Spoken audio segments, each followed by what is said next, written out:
안녕하십니까? 2025년 4월 1일 화요일 인도네시아 헤드라인 시작합니다. 첫 번째 소식입니다. 인도네시아 루피아화가 미국 달러 대비 1998년 아시아 금융위기 이후 최저 수준으로 하락했습니다. 올해 들어서만 3% 가까이 떨어지며 신흥국 통화 중 가장 부진한 성과를 보이고 있습니다. 이에 따라 인도네시아 중앙은행은 환율 안정화를 위해 외환시장 개입에 나섰으며 국가 경제 전반에 파장이 확산되고 있습니다. 루피아 약세는 수출업계와 수입비준 산업에 서로 다른 영향을 미치고 있습니다. 석탄, 함유 등 원자재 수출 업계는 달러 수익 증가로 수혜를 보고 있으며 특히 석탄 산업은 수익성과 환율 효과의 시너지를 누리고 있습니다.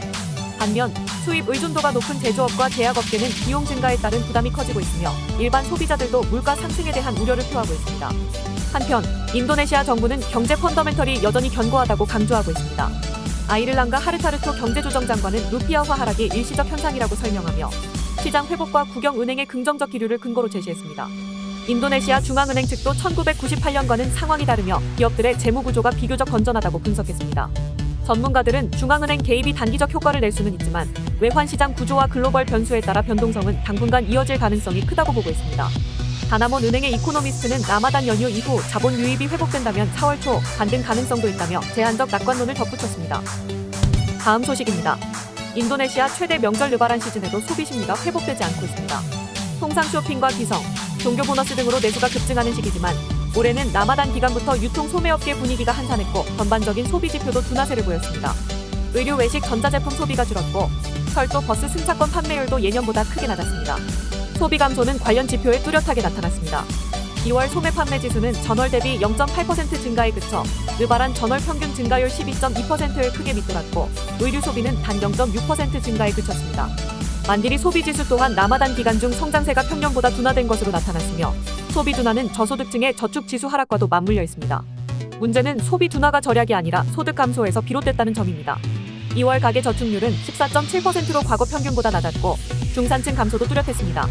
2024년 기준 중산층 인구 비중은 17.13%로 전년 대비 감소했으며 전체 중산층의 절반은 하위 소득층에 가까운 구조입니다.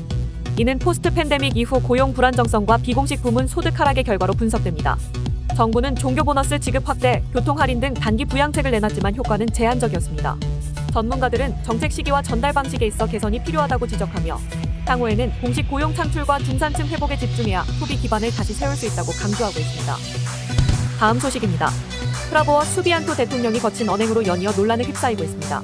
프라보워 대통령은 군인 겸직 정책 비판에 대해 개짖는 소리에 흔들리지 않고 전진하겠다며 강한 어조로 반박했습니다. 앞서 2월에도 여당 창당 행사에서 자바어 비하 표현인 인다스무를 사용해 비판 여론이 일었습니다. 이 같은 대통령의 화법은 측근들의 언행에도 영향을 미친 것으로 보입니다. 대통령 대변인 하산 나스비는 언론인을 위협하는 돼지 머리 소포 사건에 대해 요리하면 된다며 농담 섞인 반응을 보여 여론의 문매를 맞았습니다. 이후 그는 긴장을 완화하려던 의도였다고 해명했지만 언론 자유를 경시한 태도라는 비판이 계속되고 있습니다. 전문가들은 현 정부의 위계적이고 폐쇄적인 정책 결정 구조가 이러한 일방적 공격적인 소통 방식으로 이어졌다고 분석합니다. 하자잘한데 정치 커뮤니케이션 전문가는 정부가 비판을 무시하고 국민을 알 필요 없는 존재로 여기는 태도는 권위주의적이며 파시즘적 요소도 보인다고 지적했습니다.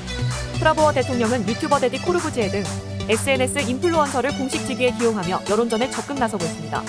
하지만 이들의 활동은 공적 담론보다는 버저식 선동에 가깝다는 지적입니다. 소셜미디어 분석가는 정부 소통은 공식적이고 외교적인 언어로 정책을 설명해야 한다며 국민을 탓하기보다 공감과 설득에 집중해야 한다고 강조했습니다. 다음 소식입니다. 브릭스 신흥경제권에 새롭게 합류한 인도네시아가 26일 신개발은행 가입을 공식화하며 개발도상국 금융협력에 본격 나섰습니다. 프라보워 수비안토 대통령은 전날 자카르타에서 지우마 호세프 신개발은행 총재와 회동한 뒤 인도네시아가 신개발은행 회원국으로 가입하기로 결정했다고 밝혔습니다.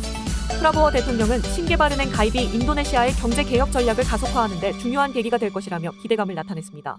이에 대해 호세프 총재도 인도네시아는 세계적으로도 중요한 개발도상국이며 신개발은행은 인프라, 디지털 경제, 에너지 전환 등 다양한 분야에서 협력할 수 있다고 강조했습니다.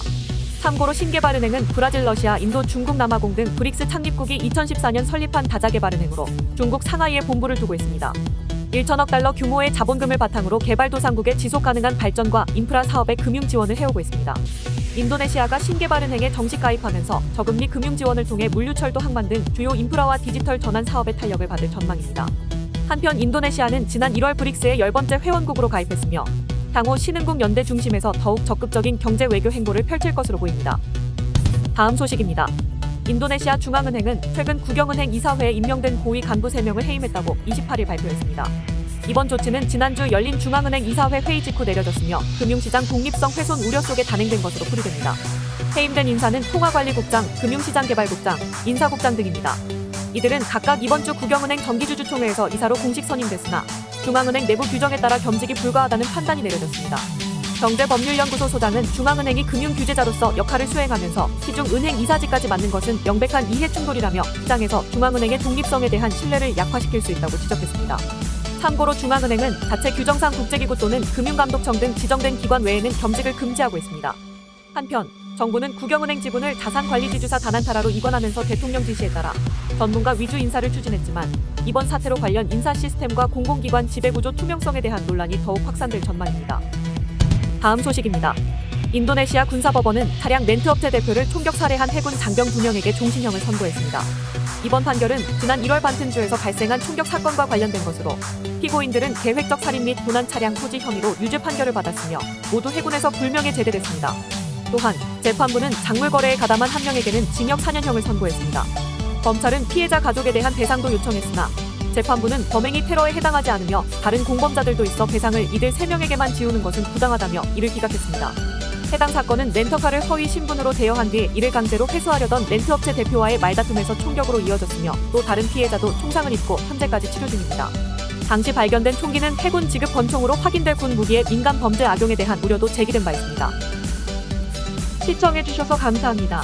다음 시간에 뵙겠습니다.